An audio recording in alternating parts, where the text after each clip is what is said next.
You are listening to Leaders and Legends, a podcast featuring some of Indiana's most fascinating men and women whose impact has shaped our state, our communities, and us. Join us as we discuss their imprint on our history.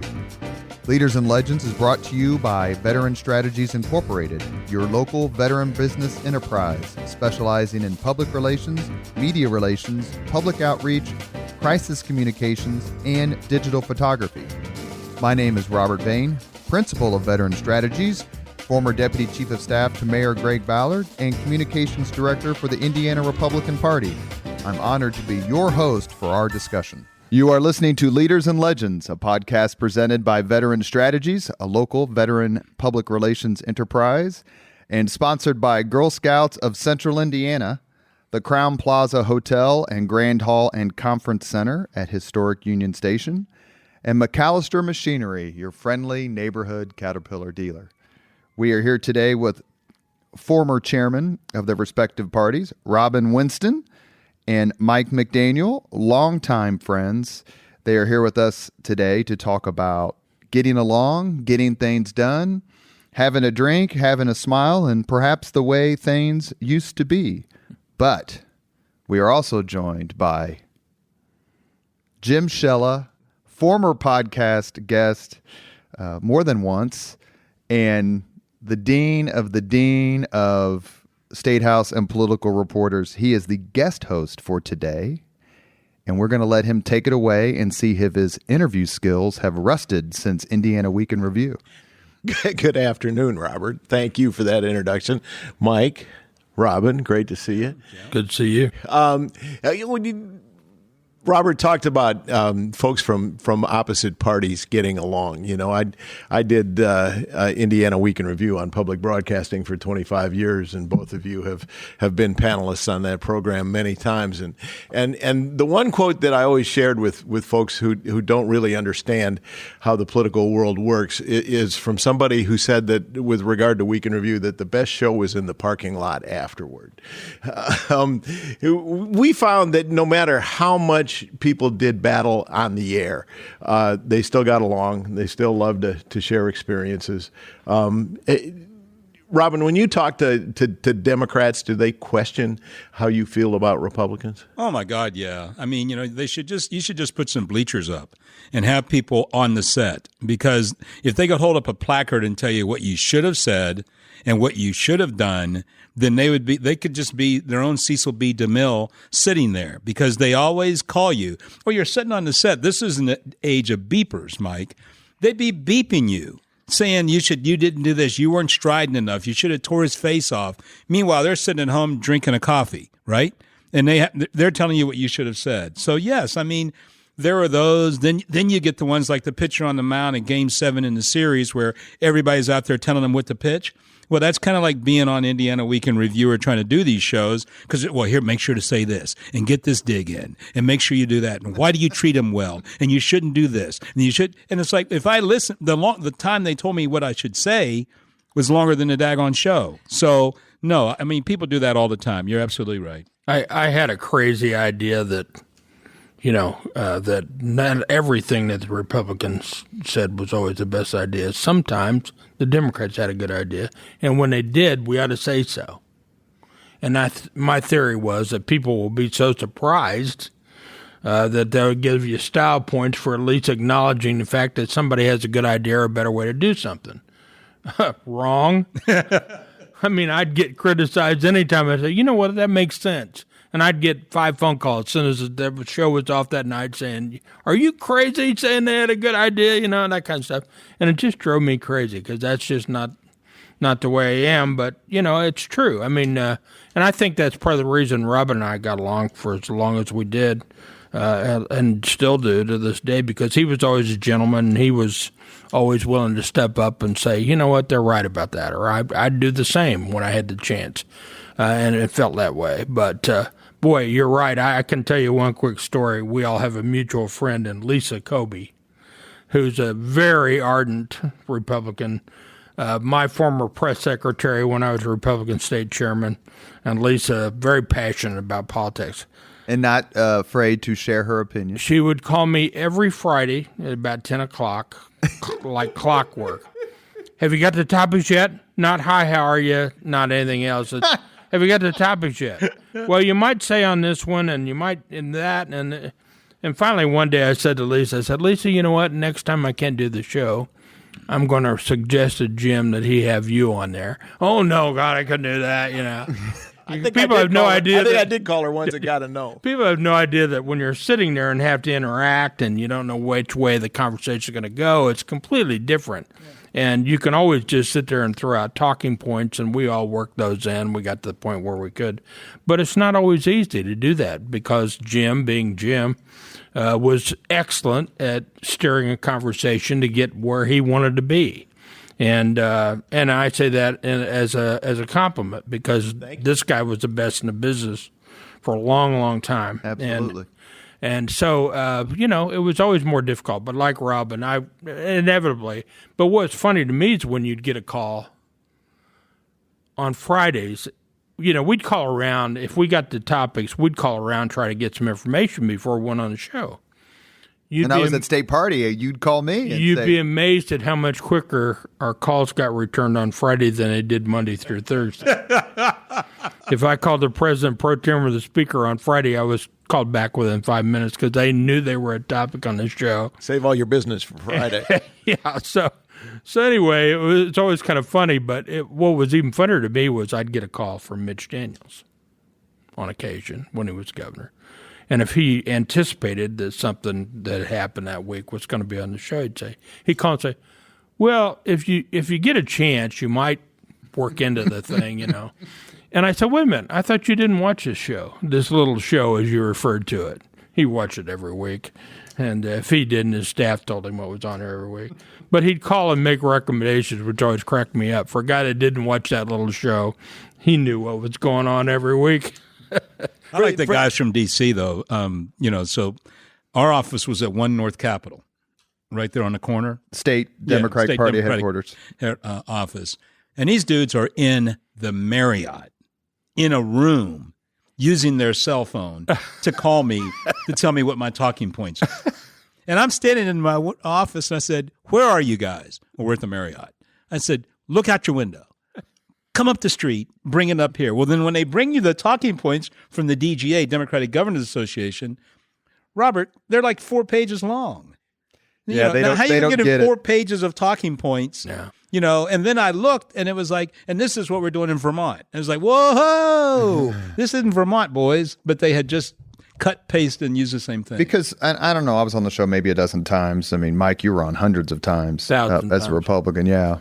21 years and 1,000 shows. You can't, if you can remember 2 good hits per question, you're in good shape. Yeah, but even better is when you don't want to answer a question. Right. And Robin's done this, and I know I did this. If question number 4 was one you just didn't want to talk about, guess what? I'd give the world's biggest filibuster answer on question 3 in hopes that I look over and see Shella going to the control room. Take number 3 out. That's a goal. So we played the shot clock on occasion. Oh, yeah. For the benefit of the listeners, we would supply the topics. We would never supply the questions or what direction we wanted the discussion to go. But there's no percentage in having people on who aren't prepared to discuss subject matter. So there's an entertainment level to the program, but it is news and it's all off the cuff. But Jim, when you were selecting the R's and the D's to be on the show, did you want people who got along? I wanted state chairman whenever possible, state chairman or former state chairman. I wanted, sure. I mean, dynamics were important, whether or not folks could give and take. I mean, and I'm happy to tell you that I can, off the top of my head, I can think of a Democratic state chairman who I had on who was terrible because there was no give and take, and I had a Republican state chairman on who was terrible because there was no give and take, and those people didn't get invited back, even if I got invited to play golf with them at Woodstock. I didn't know you played with Al Hubbard at Woodstock. It was important to have a lively yet meaningful discussion, and there were people who couldn't get off the talking points, who refused to, and that's a disqualifier for me. Yeah, that's true. I remember being on with Ann Delaney, who has a good relationship with Mike McDaniel, as far as I know. Yeah, she was wrong for 21 straight years. She was good for us for 21 straight years. Oh. And Rex Early has a good relationship, my understanding is, with Ann Delaney. Didn't always. Correct. They didn't know each other when they started doing the show. They didn't know each other. But I can tell you that just a few weeks ago, Mike and Rex and Ann and I all had dinner together. And we're good friends. And that's my point, is you see that on the show, to Jim's point about the best part being in the parking lot. But there really is a dynamic of kind of the Earl and Sam, or whatever, the coyote and the dog were. And remember the cartoon where they clocked in, beat the hell out of each other, then clocked out. Good night, Sam. Good night. And so that's a real thing that people involved in politics understand, and it seems that people who aren't involved in politics maybe don't understand. Is that a fair statement? But let's let Robin help explain this, because it's not professional wrestling. It's not fake. No.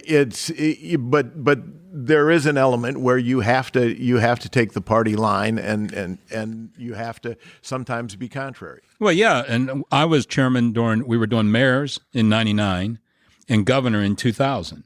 So you had a lot of pressure on you. We're trying to win Indianapolis for the first time, I think, in 30-some years, and we're trying to get a governor reelected.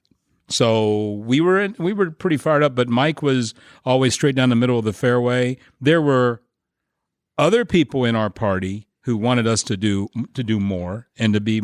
I remember this one leader of our party, or would be a future leader of our party, wanted me to go up to Muncie, Indiana, to David McIntosh's door and knock on his door and challenge him to debates. And I said, first off, I used his name, Jim Shella. Jim Shella's not going to drive 60 miles to see me go up and knock at some dude's door. Secondly, you got a black guy knocking at this dude's door in Muncie on University Avenue. All he's going to do is open the door and say, I'm not going to answer the door. And that's it. And so where's your big story? Well, you didn't do it. You don't have any guts. You don't have any, you don't have the intensity. But it wasn't anything to compare anything to. They just wanted you to do things. And I said, that's ludicrous. I'm not going to do that. You can't do that. And Robin, did you make the point? Because I've made the point before. It's like, we're not going to be in charge forever. Right.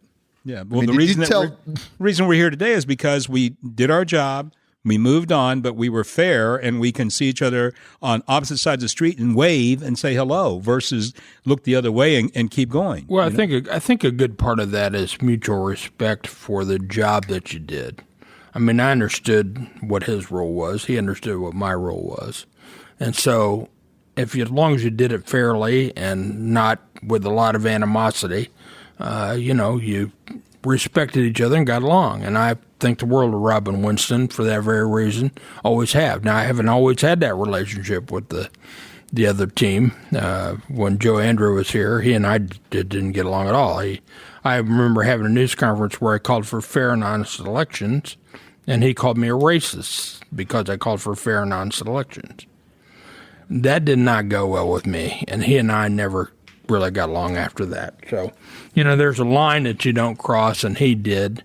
And I always thought he was kind of a weasel, and I never really got along with him that well. Actually, you picked up that term with regard to him from one of his fellow Democrats, I do believe. Yes. Is it? I should.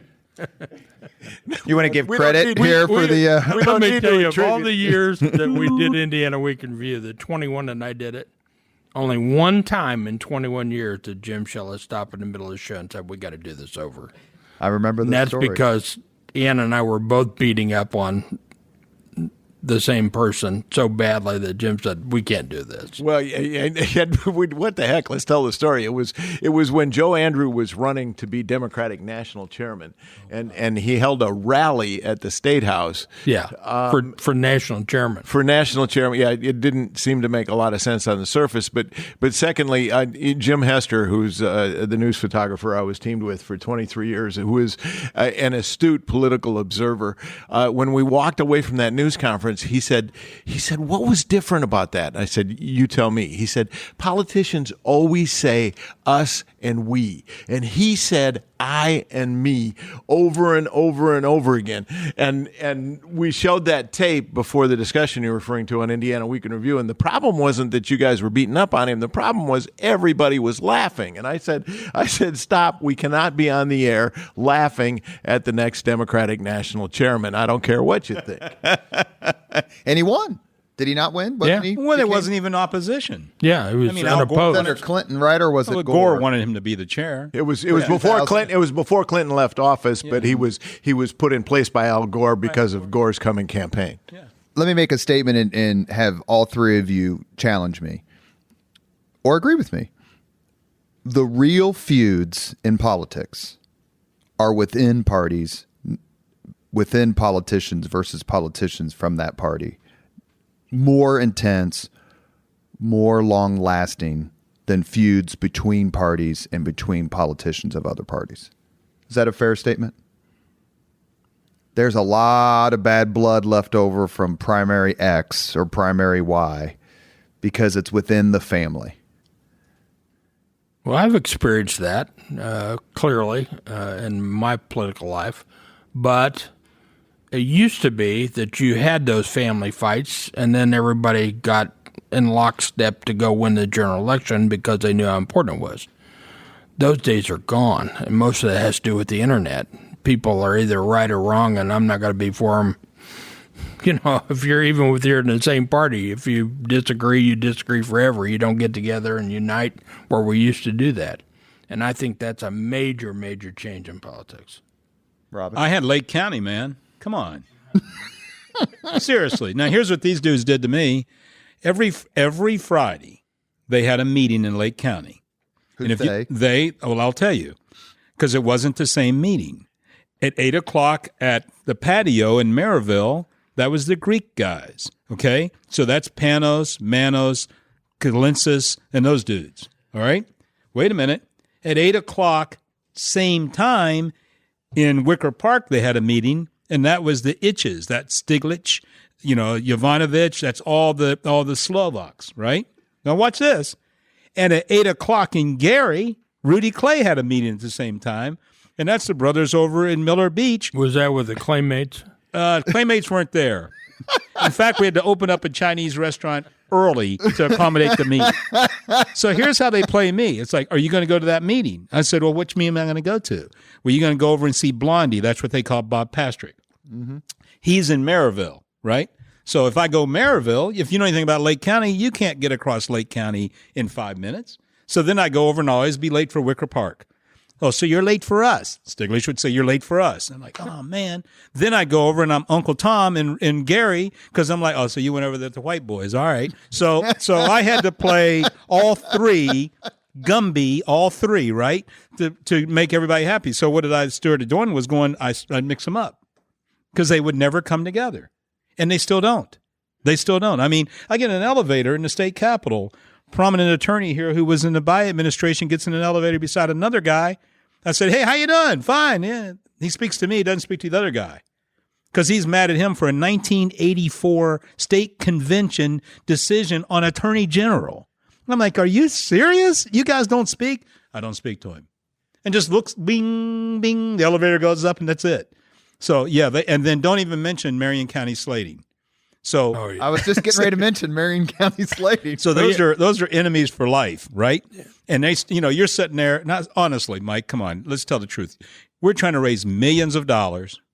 We're trying to do our job, and somebody's mad that my cousin didn't get appointed to the Lawrence Township Advisory Board And so because he didn't get appointed, and when they filled the vacancy, they put so-and-so's member of her church on there instead. You're like, seriously? Really? Are you one of 9 people? Seriously? So, yes, they stick around for a long time, Robert. You got to remember, I got to be chairman during the Rex Early, Steve Goldsmith primary for governor. I was that exactly was where I was headed. And to say that the party was split would be an understatement. And of course, talk about that, Mike. Rex was a personal friend.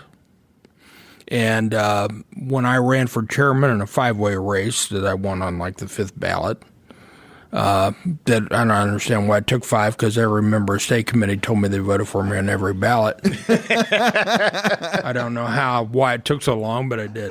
But anyway, if you think division within the party, I mean, people chose up sides on that and did not get along for a while. And I think really do think it helped cost Goldsmith the general election. But you think if Goldsmith was unopposed, he would have beaten O'Bannon in '96? Could have, yeah. I was a personal friend of Rex, and I wanted to run for chairman.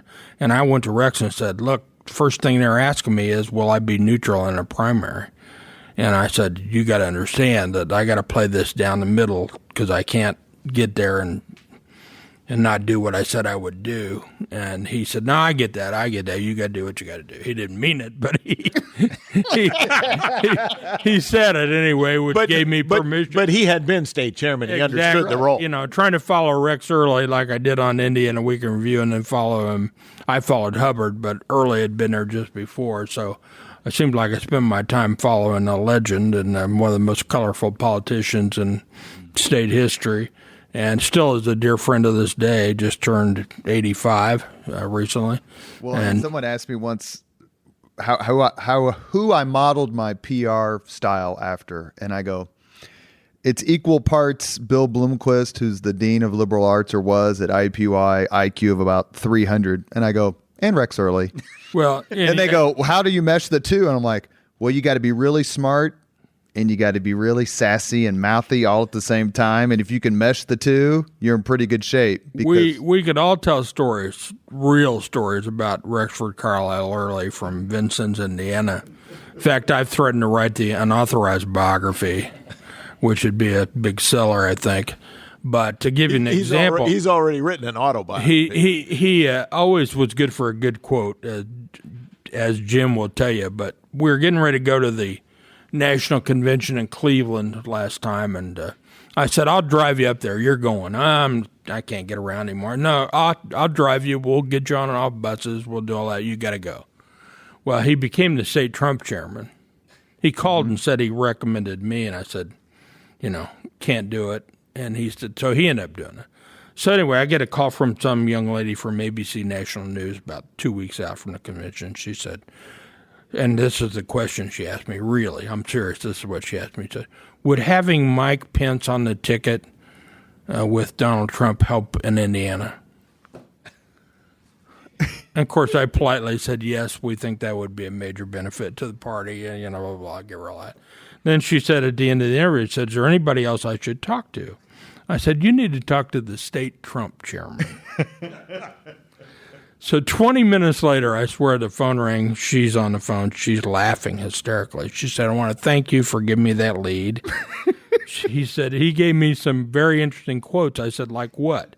She said, I asked him the same question I asked you about would having Mike Pence on the ticket be helping Indiana. He said, well, is a 20-pound robin fat?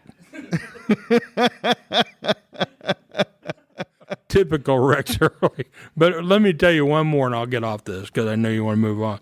We're at the convention to highlight the tension between Goldsmith and Early. We're at the convention in Minneapolis.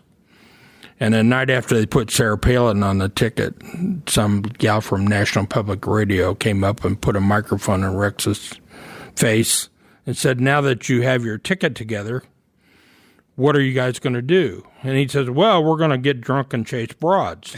And of course, we all standing around here started looking at each other like, you got to be kidding me.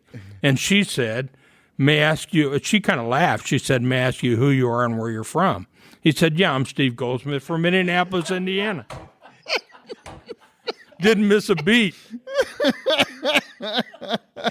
Let me promo my podcast. Here we go. You probably haven't come on the show. Your last I'm one. in charge, This right? may be your last one. My for the Al Girl Haig, Scout. right? You are listening to Leaders and Legends, a podcast presented by Veteran Strategies, a local veteran public relations enterprise, and sponsored by Girl Scouts of Central Indiana, the Crown Plaza Hotel and Grand Hall and Conference Center at Historic Union Station, and McAllister Machinery, your friendly neighborhood Caterpillar dealer. On the podcast, we have Mike McDaniel, former chairman of the Indiana Republican Party, Robin Winston, former chairman of the Indiana Democratic Party, and Jim Shella, former chairman of Indiana Week in Review. Jim. Let me apologize right now to the Girl Scouts for the story. I was going to say, there you go. Why do you think they're not here? I just think I got to share one story since we're talking about Rex and his quotes and Indiana Week in Review and whether folks get along or not. The first Indiana Week in Review show that I did, Rex was the Republican and Ann Delaney was the Democrat, and they did not know one another. And Ann showed up wearing a leather skirt, and we were live on the radio at this point, and Rex waited until just before we went on the air and looked at Ann and said, "Do you know why men like women in leather skirts?" And she said, "No, why?" And he said, "Because it makes them smell like a new car." And at that point, I got to act serious and talk on TV. What did she say? There was no response. Wow. I asked a question earlier about parties getting along and chairmen and that sort of thing. And this is a question we asked you, Jim, I think when we did our podcast. It was either our second or third podcast. I think it was you and Bill Benner and Mayor Ballard were like our first three. But how did you get along? So you're really good friends with Mike McDaniel, and you're really good friends with Robin Winston and these other politicos, and you've got to go ask them tough questions that you know that they just either don't want to answer or the topic is uncomfortable or unfavorable to them politically. How did you handle that as a professional? Because I remember being interviewed by you during RIFRA, and you didn't pull any punches, but you said, look, man, you're in a bad spot, but I got to ask these questions. That's what I'm there for. And they know that's what I'm there for. In fact, people have asked me, how do you ask tough questions of people who are your friends? I've always felt that if they're my friends, they understand, and I can ask them tougher questions than I can ask somebody else. Well, let's talk about media relations for a second. I mean, I'm sure you went through the same thing. I always got along with them because my theory was that if you were accessible and you're always straight up, more times than not, they'll give you the benefit of the doubt because you're not trying to hide something or you're trying to do whatever. If I thought our party had messed up, I'd say it. I said, we messed up. It goes back to my theory of trying to acknowledge things when they happen. But because of that, I was treated very well by the media over the many years I was involved in this stuff. And I think that had something to do with it. Accessibility, they knew they could call me at 11 or 12 at night, which they did on occasion when something broke, and then trying to be straight up with them, trying to give them a good quote. Yeah, be honest with them. I mean, so let's see, in 99, Joe had become national chair. So Joe Andrews. So we have a free-for-all for state chair. Pete Manos, Kip Tu, and Shaw Friedman all had been telling me they were going to be the chair. At that point, I'm political director or something. So the governor then Governor O'Bannon called me and said, I want you to come up and meet with us at our house. And I leave home and I tell my wife, I'm going to go up. I'm not going to be chair. Right? I go up. I sit down. Judy O'Bannon offers me a Diet Right Cola. I didn't even know they made those things. But anyways, like, sure. And you drink it. You're like, oh, yeah, yes, ma'am. I appreciate it. And you keep moving to the side. But anyways, you're sitting there and they got the fireplace going and all this stuff. And I told him that, they asked me to do it. And I said I'd do it. So then I go home, right? But what he said to me was, make sure you call Mary Beth Schneider, who is a reporter, because these guys will get it quick. They'll break it quick, and she'll have to wait another day and explain to her editor. These guys meaning TV. TV and radio. So we did that so she could get her story in. But that's because he was a newspaper guy. Got to remember, this guy had the Corridon newspaper. So we had the big stamp, at least on my forehead, that you have to be honest with the media at all times because the guy you're working for came from a newspaper background. Plus, come on, if you lie to these guys, the word's going to get around. You lied to them. Only do it once. Yeah, you do it once and you're toast, and they don't want to bother with you. Now, there's some people that have been jerks, I think, that have come our way, but usually they're from out of state. I mean, usually they're from national feeds or things like that, and they don't really want to give you the time of day. They're just obligatorily moving on. I'm always amazed at how many politicians are scared of the media. Yeah. I think it's more so the case, Mike, on our side as Republicans because the media is all liberal. There's this general feeling that they're all out to get the Republicans, which is, which I think is true at the national level, but I've never had that happen at the state level. I agree with that. Not even once. Absolutely. And it's always been crazy. But for candidates, I always say, look, if you're scared of a dog's going to nip at you even more. If you're not scared of a dog, the dog's not going to nip at you. Same thing with media. You can't be scared of them. Just understand what their job is and deal with it and do it with a smile on your face and, again, be accessible and you'll be fine. But I remember when I worked, a lot more of them that were absolutely scared of them. But if you're a politician, you can talk to a reporter and give him your story or your side of the story, or you can let him go find it someplace else. That's exactly right. And I remember when I worked for Murray Clark when he was chairman and I was comms director, and I didn't know him very well when we first started. I knew him a little bit. He says, Robert, we don't deny the obvious. Whatever the obvious is, whether it's for us or against us, we don't deny the obvious. That's one of the first things he said to me. I never forgot it because there are some times where you just got to shrug your shoulders and go, we blew it. Or there's some times where you've got to go, look, you are asking me questions that I can't answer. I know the answer and I can't tell you. And a reporter will be like, okay, I get it. I'm like, I just can't tell you. Has that been your experience, Jim?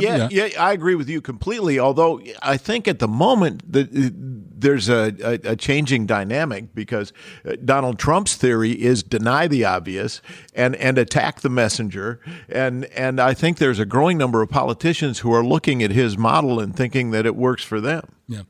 Yeah, you see that all the time. You see people challenging the media, guys refusing to answer questions, walking off the stage, doing their best Cam Newton after the Super Bowl impersonation. I mean, don't want to talk to anybody and wanting to walk off the stage. One thing that I always try to do with our local media, if we had a presidential visit or a vice presidential visit, we tried to make sure they were out there beyond the rope line in position with their cameras early because here come the boys in the band off the plane and they all think they're important and they'll position themselves right in front of you. So we always made sure we took care of that. You got to take care of your local media. Well, you have to. And then I've seen interviews. I don't know if you've ever experienced it, but you have interviews and this one guy was with a president and he kept kicking the chair saying your time's up to people. You don't do that to people when they're trying to get people on camera. I mean, you don't do that kind of thing to people. May I ask you, Mike, I'll ask all three of you. Mike, is there someone on the other side, a Democrat, whose political or messaging skills you've admired above all others? Wow, that's a tough question. I've had my share of Democrats that I had a lot of respect for and really liked. Of course, I'm old school, so I immediately think of people like Larry Conrad and some others who were outstanding at messaging. And actually, in a lot of ways, I thought Frank O'Bannon was good at messaging. I really did. And because it was simple and to the point, and his theory, maybe this goes back, I hadn't thought about this, but it may go back to what Robert said about, being a newspaper background and trying to get the message so that it'll be received properly in a way that a lot more people understand. And so he simplified the message. What drives me nuts is when our people complicate the messages. And I was always taught in campaign school when I went to the Republican National Committee campaign school, you don't tell them just what you're going to do. You have to tell them what the payoff is for doing that. If I'm going to go out and do this, how's that going to affect your daily life?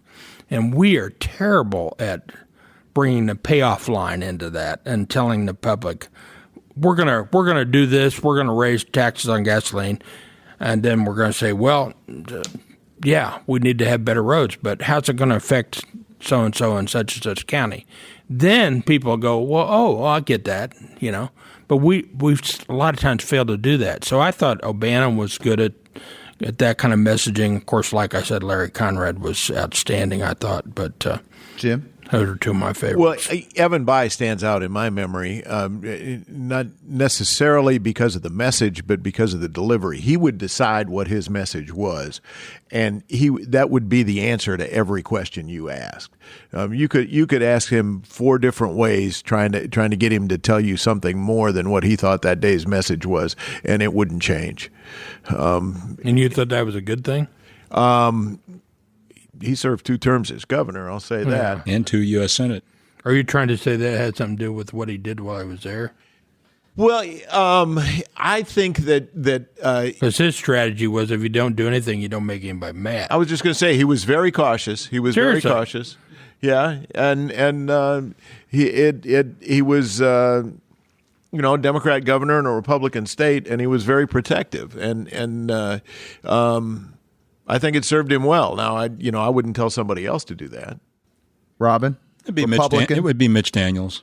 I mean, this guy, one of the most intelligent people probably we have ever had in government ever. Right. Was able to slide his S's, drop his G's, and seem like a guy that was at the bait and tackle shop in Hopstad, Indiana. I mean, he just flowed very evenly, crafted the motorcycle image. The guy's brilliant. I mean, the man is brilliant. He did all those things in government. I remember watching when they were doing the RV thing. He was in some little small store, and there were some Louis L'Amour books. And he looked at them, and the Princeton almost came out in him because he was going to give a quick dissertation on the books. But then he slid the S's and the G's and said, oh, those sound like good books. I mean, so all of a sudden he went back to that. But he could have probably told you a whole thing about the writer, but he didn't do that. So I would say of the people that I've seen on their side, it would be Mitch Daniels. He did everything possible to be strong both times. Running, he did an okay job as governor, but as far as messaging and staying disciplined on messaging, it was him, and it permeated. Look at his lieutenants. Holcomb was one of his lieutenants, and look where he is. I mean, they have. They permeated within government now, and a lot of that is attributable to Mitch Daniels, I'd say. The thing Mitch Daniels did too, though, was that he didn't have a canned message. There was messaging being done, as you just said, with the books, but he answered all the questions. I mean, he would hold these news conferences, especially during the General Assembly, where he would answer every question that came in for 70 minutes, and the message that came through was that he was in control and he knew what was going on, and he had an answer for every possible problem.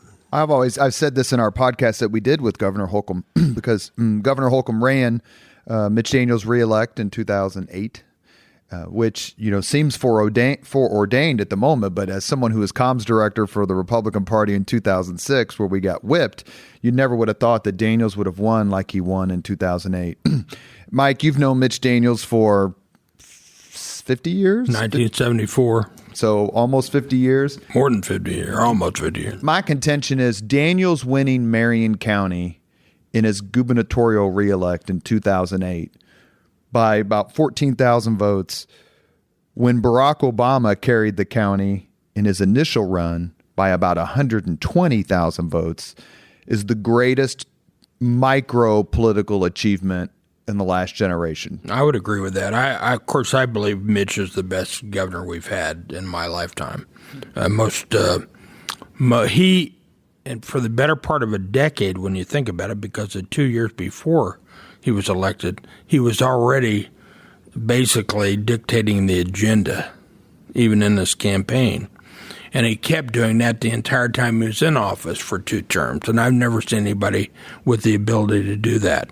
And because he was so incredibly smart and so good at what he did, there were a couple of clinkers in there, which I still tease him about. I had township government. I got the chance to roast him not too long ago in front of the Legal Aid Society, and I asked a question on the front. I said, how many of you here tonight, let me see a show of hands, came here because of the Commerce Connector? Everybody in the room thought that was funny, but Mitch. But they had a few, but I'm telling you, the guy is brilliant, and you look at what he's done now as president of Purdue.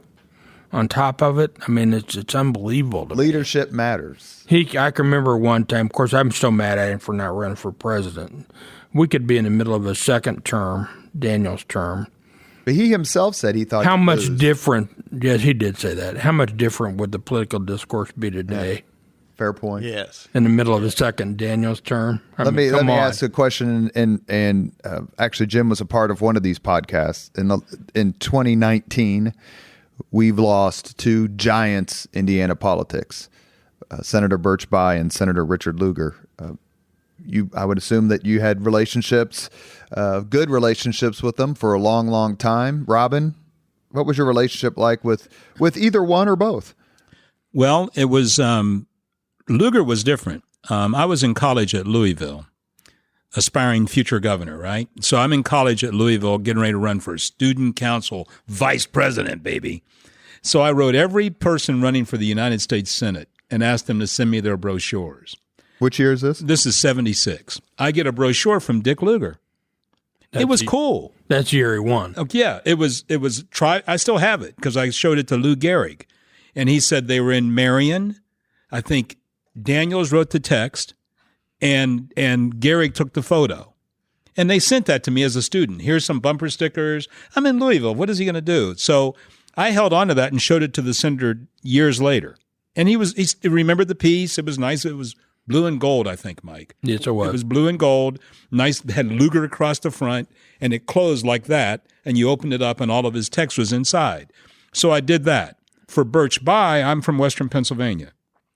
So, and that's coal mining region. Without Birch Bayh and Jennings Randolph and Bob Byrd and all those people, there is no black lung to benefit coal miners. And I met with the senator and talked to him about that.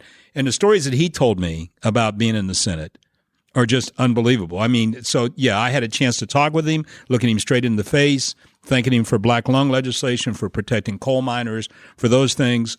Those were historic things that these guys did. I mean, the nuclear proliferation things that Lugar did, taking care of the coal mining industry, taking care of widows, Social Security, Title IX. I just spoke about it the other night at Henry County's JJ. I asked all the student athletes to stand up, all the people that had been athletes. I went to Courtney Cox's funeral this past weekend, and I just looked around and I thought, if there's no Title IX, there's probably not all this effort in women's basketball. So those are things that are historic, and I hope that we can have leaders in the future that give us that kind of... Two constitutional amendments? Yep. Yeah. Would have been a third if ERA had passed. Yep. Mike, your thoughts? I only met Senator Bayh a couple times, but I always admired the fact that he took the leadership role he did, especially on the constitutional questions and especially on the presidency, and thought that was historic in a big way. And Lugar, you're talking to the 1974 Marion County Youth for Lugar coordinator. And I thought that was the best job in the world. And then we lost in 74, but he came back in 76. So I've been involved with Senator Lugar one way or another since 74. And Mark Miles on our podcast with him said that was his first political job was 74. I took Mark Miles on his first advance trip, and he couldn't find his rear end with both hands. And I've got this great picture when he worked in Lugar's office. There was a meeting on the west side, and Lugar always had props and was showing people on a chart. Well, it's windy that day, and they couldn't keep the chart on the tripod. So they had Miles standing behind it, holding it on the tripod, and he had hair down to his shoulders, and young guy, young politico, very smart guy, very bright guy. And so the Mayor's photographer took the picture from the side, so you got this great shot of Lugar on the other side pointing very seriously, talking about the issue involved in Mark on the back with his head hanging down, holding on to this thing. And so when he became in the Hallman Family Enterprises, I sent that picture to him and said, boy, you've come a long way from propping up Dick Lugar's material to this. And one of the brightest guys ever, but I really did take him on his first advance trip and gave the powers to be in the Lugar campaign, gave Mark all the credit for what he did when we left her. So, thank you. I can't believe you. And I guess we should square the circle by saying that in 74, and 6 years later, in 1980, Mark Miles ran Dan Quayle's campaign, beat Birch Bayh. Yeah. We had some political experiences together, Mark and I did, but back to Lugar, I mean, it's clearly one of the great men that's ever been involved in Indiana politics and Indiana government and the United States politics and government. I was disappointed that his presidential campaign didn't catch on. Of course, the day announced was the day of the Oklahoma City bombing, which kind of took him off the front page of the papers, to say the least. And then, and it really didn't catch on. But when you look back on the things he was talking about, terrorism, in that time, people went, nobody's going to have a suitcase nuclear bomb or nobody's going to do that kind of stuff. Well, guess what? We're talking about that stuff every day, and that's why you have people going through all the checks you do on airplanes and everything else. I mean, he was so far ahead of his time. So when he got announced that he was going to get out of the race, I went as chairman to Washington to stand next to him because everybody's there when you get in. Right. Hardly anybody is when you get out. So I can remember going out there, and Marty, his chief of staff, said, man, I'm so glad you came here. And he put me right next to him. And I'll never forget that day because the press said, why are you getting out? And Lugar said, and I'll never forget this, he said, well, obviously, most people think that I learned to keep my charisma in check. Of course, the press corps just laughed. And all I could think of was, where was that during the campaign? Well, I was there. He made that announcement in the Agriculture Committee room, and it was full of people. Yeah. Yeah. Jim, let me ask you as a neutral observer, one of the things that we do on the Leaders and Legends podcast is bring people together who are friends, who may not agree on every issue, and talk about shared experiences and their friendship. We did it with Jim Kendall and Ed Tracy, who've been friends for more than 50 years. John Mutz and former Senator Lieutenant Governor John Mutz, former State Senator Louis Mahern, who started working together, I think, in the 70s is what they mentioned. Maybe the early 80s. No, it had to be maybe the 70s, early 80s. So this stretches back. We've got a couple more coming up in the same vein as what we're doing here with Robin Winston and Mike McDaniel. As kind of a neutral observer of politics, how much stock do you put into the assertion, it's just not like it used to be? It's different. I think anybody who works at the State House, who's been there for a few decades, remembers the time when the Indianapolis Press Club was in business across the street from the State House. And the Press Club, the name's kind of a misnomer. It was really a State House club. It was, the media got a break on membership dues, but it was a place where Republicans and Democrats and lobbyists all came and gathered and all got along. And there was always a rule that whatever happened at the Press Club was off the record. And I can tell you, I had some meaningful conversations there, and I'd call somebody back the next day and say, "Can we go on the record now?" But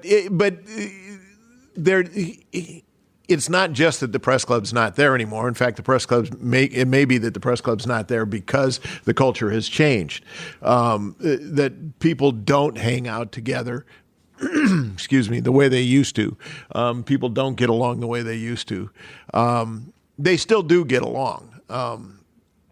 But back to where we started here, if you're a Republican and you reach across the aisle and work with a Democrat, sometimes you there's a price to pay with your own people. I mean, people don't, and vice versa. Yeah, people don't prize bipartisan cooperation the way they used to.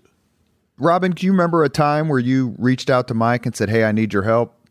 And Mike, do you remember a time where you specifically reached out to Robin and say, "Look, I need your help"? let's talk about something before it gets too heated or it gets too out of hand? I remember whenever they made the remark about Mike, because I had to take the hit on the racist remark, because I'm, of course, the resident, dark invader at that point. So I had to respond. And, first off, I told the guy that said that was wrong. Remember now, this is I'm following this person, right? So I called Mike up. I even wrote him a note and said, I don't believe it. That's the way. That's never been in your personality. We don't need to keep that kind of flame going. So I would say not necessarily reach out for his help, but just to say I don't agree with it, and then vouch for it, and then speak every chance I could immediately after that I knew they weren't going to do that. You get to a very dangerous thing, Robert. You start talking about race in politics because it can become very combustible. So I wanted to quelch that immediately. The one thing and I used it again this weekend, Mike, I stole it from you. You told me in your family you didn't know that there were not two words before Democrat until you were 20-some years old.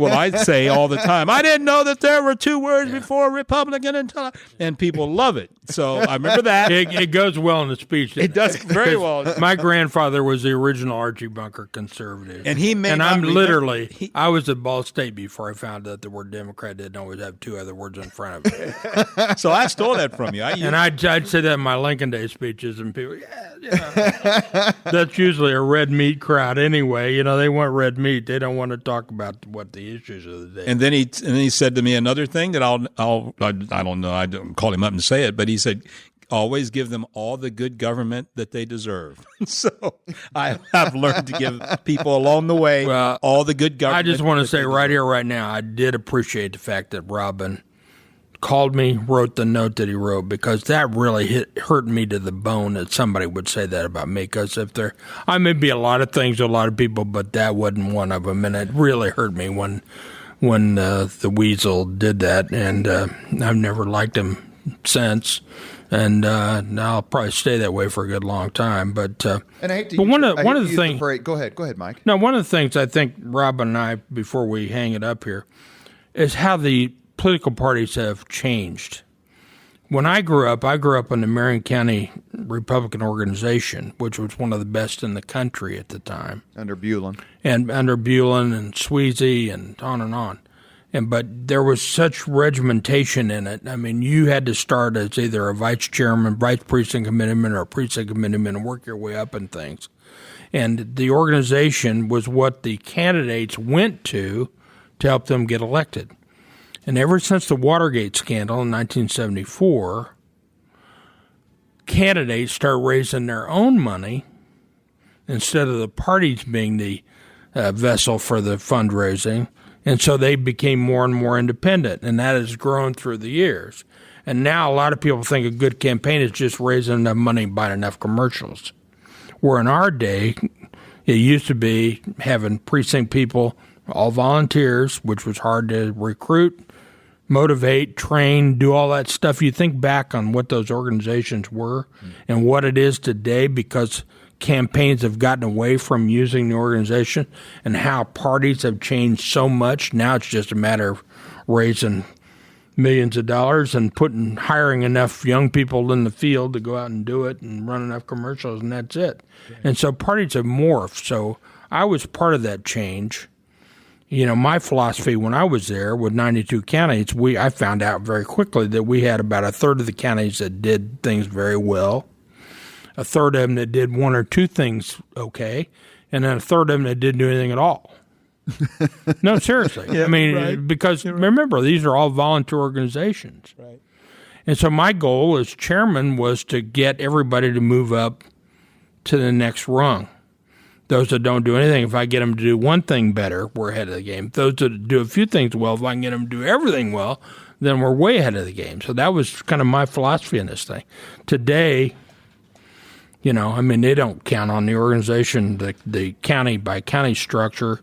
The county chairman still has some stroke with state elected officials and so on and so on. But as far as being the apparatus for running and winning campaigns, it doesn't exist anymore. And candidates don't do that as much anymore either, Robert. I mean, I was with Frank O'Bannon. We were in Petersburg, I think, at Pike County. And we had to go to 3 different... Town of Gil Hodges. Oh, okay. We had to go to 3 different factions in Pike County to assuage all their concerns. But he did it. I mean, we went to this one lady's house and, screen door, you sat in the living room and you had to seek her blessing because she controlled the eastern part of the county. And she let us know that when people drive by her house and see your yard sign, whole county knows what to do. Okay. I was like, wow. Wow. And they were serious. And she was dead serious. So, but he went around to see them. Here he is, incumbent governor. I'm not talking about candidate for governor. I'm talking about incumbent governor. State trooper car pulls up and all that. I mean, it was a big deal, but you have to do that. I went to Jennings County, gave them a fax machine. It was like fire to the natives. But, the bottom line is that we gave them. Say, did they have a phone line? Yeah.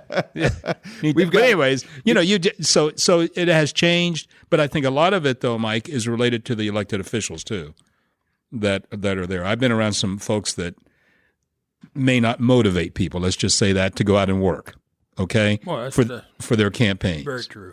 You're riding in the car and it's like, do I really have to go there? Yeah, you have to go there. It's a union meeting. You have to go there. But again, the people now think all you got to do is raise the money and be on TV or be on the radio. And that's it. That's a campaign today. Yeah, GOTV means get on television. And the best campaigns, and I'll point to the Daniels campaign on this one, the best campaigns, and I'll point to the Obama campaign on this one. Obama was really the first to use social media and inspire young people to get out and do stuff, and did it successfully. Mitch did that too. Yeah. Mitch was our equivalent of that as far as the campaign's concerned. He brought people in the process that had using the latest social media. Where, when I got off the show, when they were asking me, well, who would you recommend?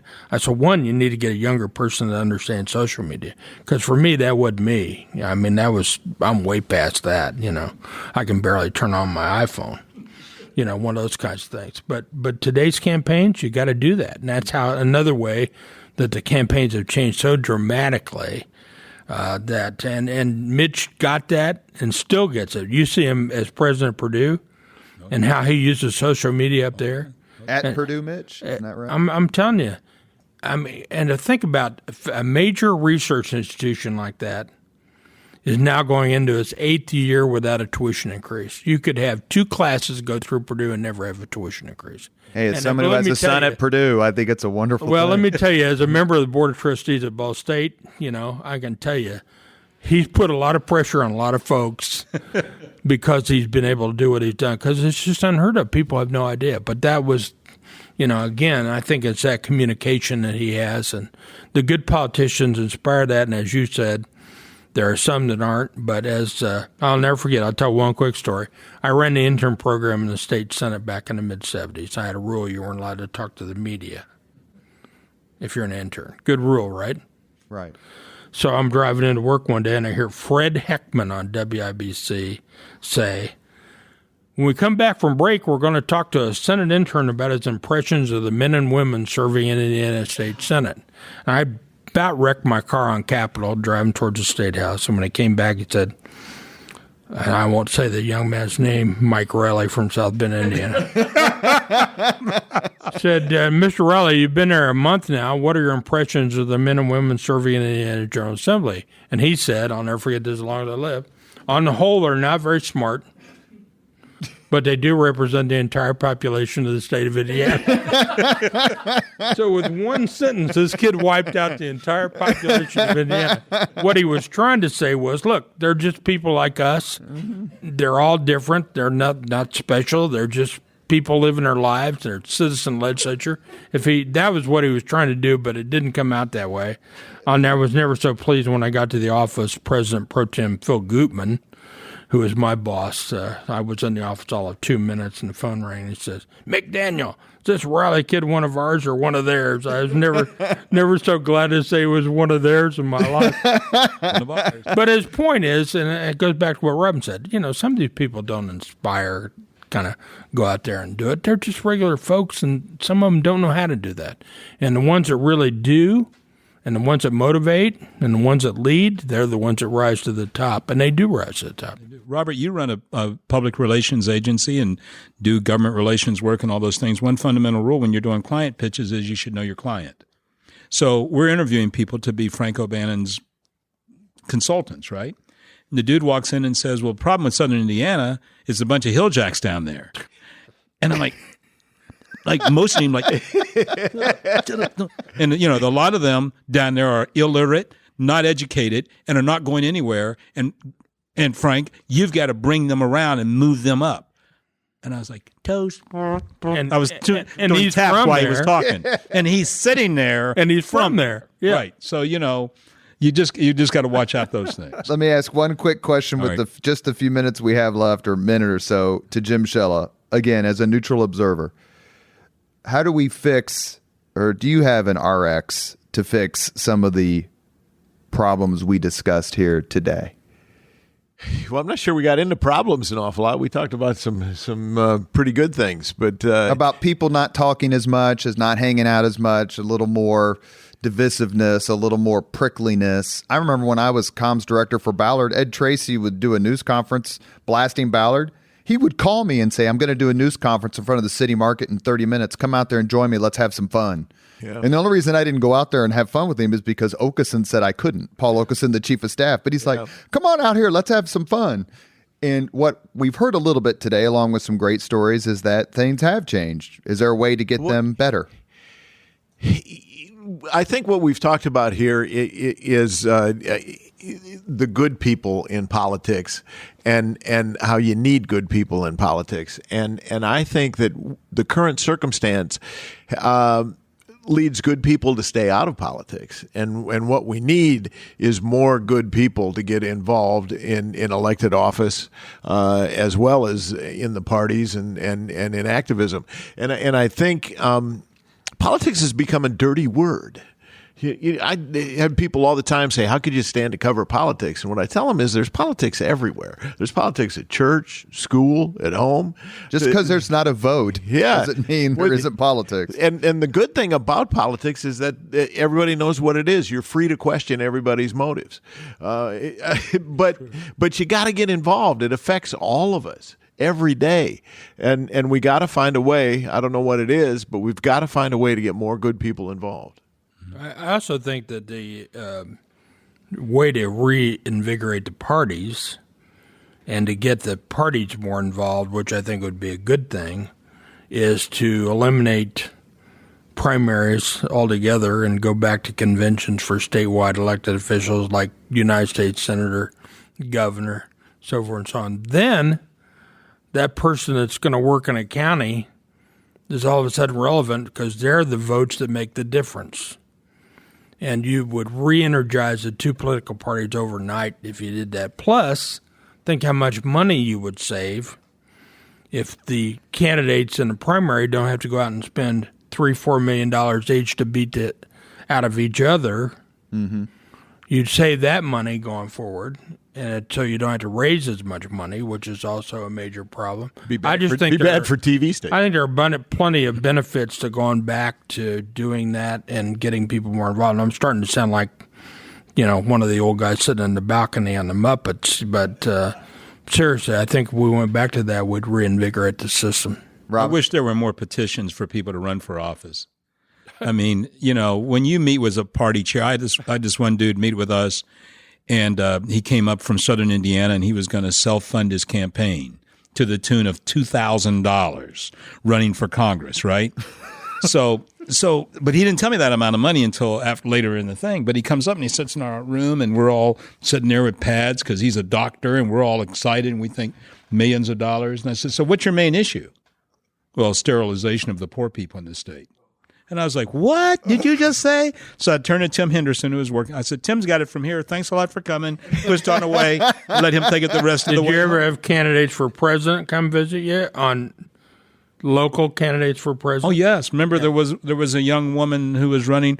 She was at Ball State. Yeah. Her mother drove around with magnets on her car and was very mad that I wouldn't let her speak at our state convention because she was going to be the nominee. I had my assistant. I'm sorry, against President Clinton.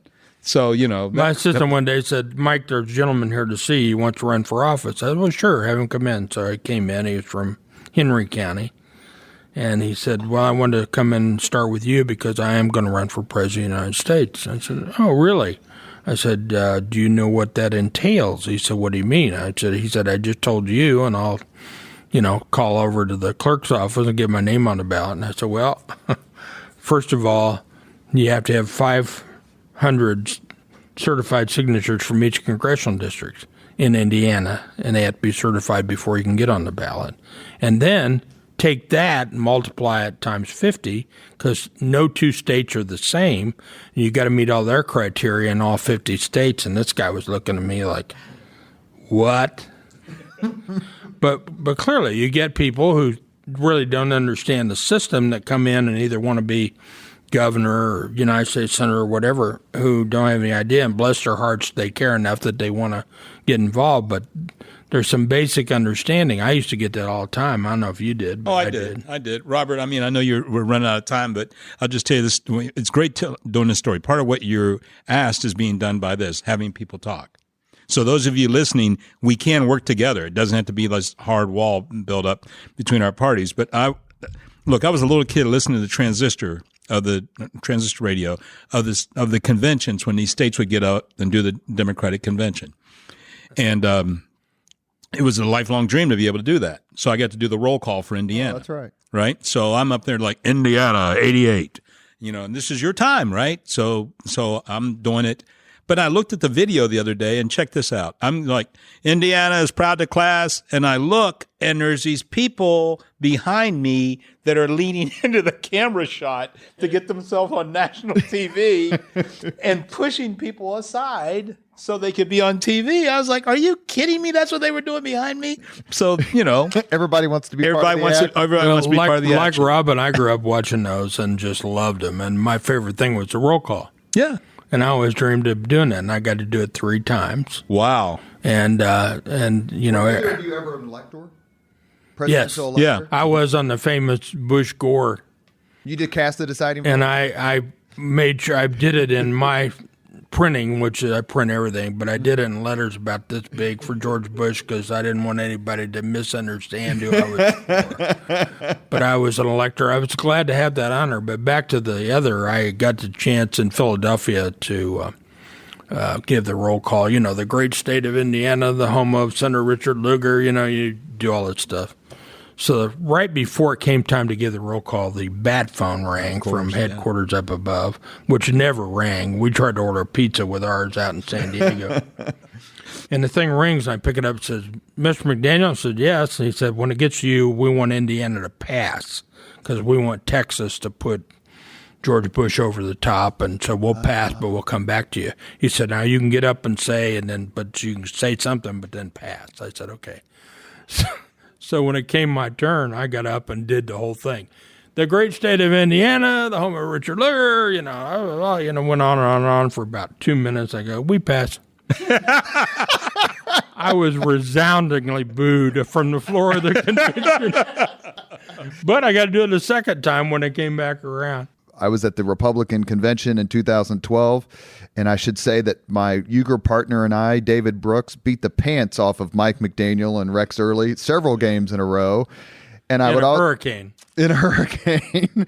And I could also need to thank, because this is absolutely true, I had the great honor in 2018 of directing the IPS referenda that passed to help that school district.